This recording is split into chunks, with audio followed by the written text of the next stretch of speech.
Praise the Lord. Daniel പ്രവാചകന്റെ പുസ്തകം 3-ാം അധ്യായം 1 മുതലുള്ള വാക്യങ്ങൾ. നെബൂഖദ്നേസർ രാജാവ് പൊന്നുകൊണ്ടൊരു ബിംബമുണ്ടാക്കി. അതിന്റെ ഉയരം 60 മുഴവും വണ്ണം 6 മുഴവും ആയിരുന്നു. അവൻ അതിനെ ബാബേൽ സംസ്ഥാനത്ത് ദൂരാ സമഭൂമിയിൽ നിർത്തി. നെബൂഖദ്നേസർ രാജാവ് പ്രധാന ദേശാധിപന്മാരും സ്ഥാനാപതിമാരും ദേശാധിപന്മാരും ന്യായാധിപന്മാരും ഭണ്ഡാര വിചാരകന്മാരും മന്ത്രിമാരും നഗര അധിപന്മാരും സകല സംസ്ഥാന പാലകന്മാരും നെബൂഖദ്നേസർ രാജാവ് നിർത്തിയ ബിംബത്തിന്റെ പ്രതിഷ്ഠയ്ക്ക് വന്നുകൂടുവാൻ ആളയച്ചു. അങ്ങനെ പ്രധാന ദേശാധിപന്മാരും സ്ഥാനാപതിമാരും ദേശാധിപന്മാരും ന്യായാധിപന്മാരും ഭണ്ഡാര വിചാരകന്മാരും മന്ത്രിമാരും നഗര അധിപന്മാരും സകല സംസ്ഥാന പാലകന്മാരും നെബൂഖദ്നേസർ രാജാവ് നിർത്തിയ ബിംബത്തിന്റെ പ്രതിഷ്ഠയ്ക്ക് വന്നുകൂടി. നെബൂഖദ്നേസർ നിർത്തിയ ബിംബത്തിന്റെ മുമ്പാകെ നിന്നു. അപ്പോൾ ഘോഷകൻ ഉച്ചത്തിൽ വിളിച്ചു പറഞ്ഞത്, വംശങ്ങളും ജാതികളും ഭാഷക്കാരുമായുള്ളവരെ, നിങ്ങളോട് കൽപ്പിക്കുന്നത് എന്തെന്നാൽ, കാഹളം, കുഴൽ, തമ്പുരു, കിന്നരം, വീണ, നാഗസ്വരം മുതലായ സകലവിധ വാദ്യനാദവും കേൾക്കുമ്പോൾ നിങ്ങൾ വീണ് നെബൂഖദ്നേസർ രാജാവ് നിർത്തിയിരിക്കുന്ന സ്വർണബിംബത്തെ നമസ്കരിക്കണം. ആരെങ്കിലും വീണ് നമസ്കരിക്കാതെ ഇരുന്നാൽ അവനെ ആ നാഴികയിൽ തന്നെ എരിയുന്ന തീച്ചൂളയിൽ ഇട്ടുകളയും. അതുകൊണ്ട് സകല വംശങ്ങളും കാഹളം, കുഴൽ, തമ്പുരു, കിന്നരം, വീണ മുതലായ സകലവിധ വാദ്യനാദവും കേട്ടപ്പോൾ സകല വംശങ്ങളും ജാതികളും ഭാഷക്കാരും വീണു നെബൂഖദ്നേസർ രാജാവ് നിർത്തിയ സ്വർണബിംബത്തെ നമസ്കരിച്ചു.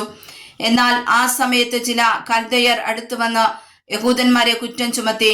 അവർ നെബൂഖദ്നേസർ രാജാവിനെ ബോധിപ്പിച്ചത്, രാജാവ് ദീർഘായുസ്സായിരിക്കട്ടെ.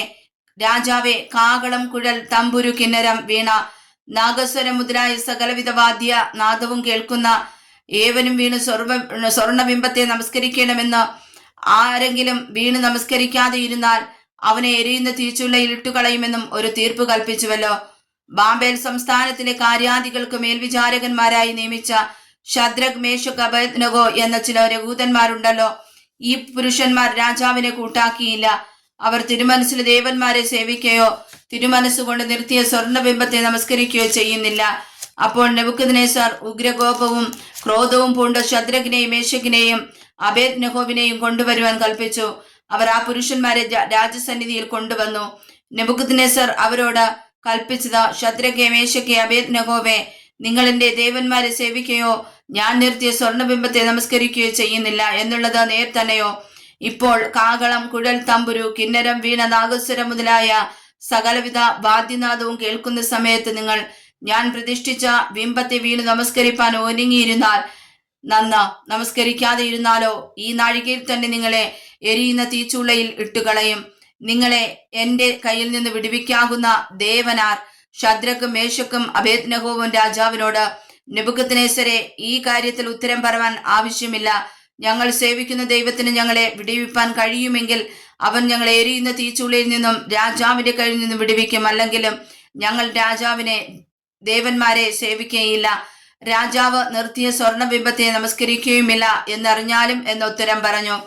അപ്പോൾ നെബൂഖദ്നേസറിന് കോപമൊടുത്ത് ശദ്രക്കിന്റെയും മേശക്കിന്റെയും അബേദ്നെഗോവിന്റെയും നേരെ മുഖഭാവം മാറി ചൂള പതിവായി ചൂടുപിടിപ്പിച്ചതിൽ 7 മടങ്ങ് ചൂടുപിടിപ്പിപ്പാൻ അവൻ കൽപ്പിച്ചു. അവൻ തന്റെ സൈന്യത്തിലെ മഹാബലവാന്മാരായ ചില പുരുഷന്മാരോട് ശദ്രകിനെയും മേശക്കിനെയും അബേദ്നെഗോവെയും ബന്ധിച്ച് എരിയുന്ന തീച്ചുള്ളയിൽ ഇട്ടുകളവാൻ കൽപ്പിച്ചു.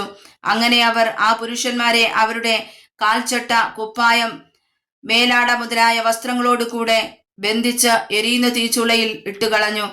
രാജകൽപ്പന കർശനമായിരിക്കൊണ്ടും ചൂള അത്യന്തം ചൂടായിരിക്കൊണ്ടും ശദ്രകിനെയും മേശക്കിനെയും അബേദ്നെഗോവെയും എടുത്തുകൊണ്ടുപോയ പുരുഷന്മാരെ അഗ്നിജ്വാല ദഹിപ്പിച്ചു കളഞ്ഞു. ശദ്രക്, മേശക്, അബേദ്നെഗോ എന്നീ 3 പുരുഷന്മാര് ബന്ധിക്കപ്പെട്ടവരായി എരിയുന്ന തീച്ചുളയിൽ വീണു. നെബൂഖദ്നേസർ രാജാവ് ഭ്രമിച്ച് വേഗത്തിൽ എഴുന്നേറ്റു മന്ത്രിമാരോട്, നാം 3 പുരുഷന്മാരെ അല്ലയോ ബന്ധിച്ചു തീയിലിട്ടത് എന്ന് ചോദിച്ചതിനവർ, സത്യം തന്നെ രാജാവേ എന്ന് രാജാവിനോട് ഉണർത്തിച്ചു. അതിനവൻ, 4 പുരുഷന്മാർ കെട്ടടിഞ്ഞ് തീയിൽ നടക്കുന്നത് ഞാൻ കാണുന്നു. അവർക്കൊരു കേടും തട്ടിയിട്ടില്ല. 4-മത്തവന്റെ രൂപം ഒരു ദൈവപുത്രനോട് ഒത്തിരിക്കുന്നു എന്ന് കൽപ്പിച്ചു. നെബൂഖദ്നേസർ എരിയുന്ന തീച്ചൂളയുടെ വാതിൽക്കൽ അടുത്തു ചെന്നു. അത്യുന്നത ദൈവത്തിന്റെ ദാസന്മാരായ ശദ്രക്കെ, മേശക്കെ, അബേദ്നെഗോവേ, പുറത്തു വരുവിൻ എന്ന് കൽപ്പിച്ചു. അങ്ങനെ ശദ്രക്കും മേശക്കും അബേദ്നെഗോവും തീയിൽ നിന്ന് പുറത്തു വന്നു. പ്രധാന ദേശാധിപതിമാരും സ്ഥാനാപതിമാരും ദേശാധിപതിമാരും രാജമന്ത്രിമാരും വന്നുകൂടി ആ പുരുഷന്മാരുടെ ദേഹത്തിന് തീ പിടിക്കാതെയും അവരുടെ തലമുടി കരിയാതെയും കാൽച്ചട്ടയ്ക്ക് കേടുപറ്റാതെയും അവർക്ക് തീയുടെ മണം പോലും തട്ടാതെയും ഇരുന്നത് കണ്ടു. അപ്പോൾ നെബൂഖദ്നേസർ കൽപ്പിച്ചത്, ശദ്രക്കിന്റെയും മേശക്കിന്റെയും അബേദ്നെഗോവിന്റെയും ദൈവം വാഴ്ത്തപ്പെട്ടവൻ. തങ്ങൾ ആശ്രയിക്കുകയും സ്വന്തം ദൈവത്തെ അല്ലാതെ വേറൊരു ദൈവത്തെയും സേവിക്കുകയോ നമസ്കരിക്കുകയോ ഇരിക്കത്തക്കവണ്ണം രാജകൽപ്പനയെ മറുത്തു തങ്ങളുടെ ദേഹത്തെ ഏൽപ്പിച്ചു കൊടുക്കുകയും ചെയ്ത തന്റെ ദാസന്മാരെ അവൻ സ്വദൂതനെ അയച്ച് വിടുവിച്ചിരിക്കുന്നുവല്ലോ. ഈ വിധത്തിൽ വിടുവിപ്പാൻ കഴിയുന്ന മറ്റൊരു ദൈവവും ഇല്ലായക കൊണ്ട് ഏത് ജാതിക്കാരിലും വംശക്കാരിലും ഭാഷക്കാരിലും ആരെങ്കിലും ശദ്രക്കിന്റെയും മേശക്കിന്റെയും അബേദ്നെഗോവിന്റെയും ദൈവത്തിന് വിരോധമായി വല്ല തെറ്റും പറഞ്ഞാൽ അവനെ കഷണം കഷണമായി ശകലിക്കുകയും അവന്റെ വീട് കുപ്പക്കുന്നാക്കുകയും ചെയ്യുമെന്ന് ഞാനൊരു വിധി കൽപ്പിക്കുന്നു. പിന്നെ രാജാവ് ശദ്രക്കിനും മേശക്കിനും അബേദ്നെഗോവിനും ബാബേൽ സംസ്ഥാനത്ത് സ്ഥാനമാനങ്ങൾ കൽപ്പിച്ചു കൊടുത്തു. വായിച്ചതായ വചനങ്ങളാൽ കർത്താവ് ഏവരെയും അനുഗ്രഹിക്കുമാറാകട്ടെ. ആമേൻ.